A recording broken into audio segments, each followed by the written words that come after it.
Sveiciens no Clixel uzņēmumiem, tiem, kam interesē ierakstīt kādu studijas video vai arī iznomāt telpu uz kaut kādām biznesa tikšanām ar kafiju.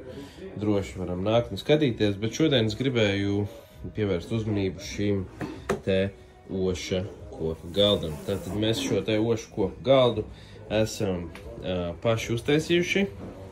Šis te konkrētais osis bija nogāzies, stāvēja kādu laiku un no viņa tika sazāģēti dēļi.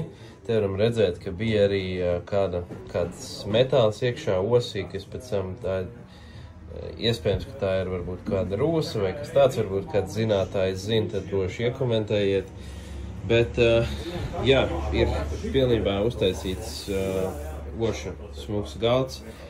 Un arī kājas, paši metinājām kājas, tā kā droši te ir pagaidām 2 krēsli, ja vajag, dabūsim vēl krēslus, tā kā kāds var droši nākt arī ar laptopiem šeit un labi pavadīt mītingus, vai tie būs online, vai arī veidot kādu podcastu, vai arī kādu biznesa tikšanos ar savu partneri.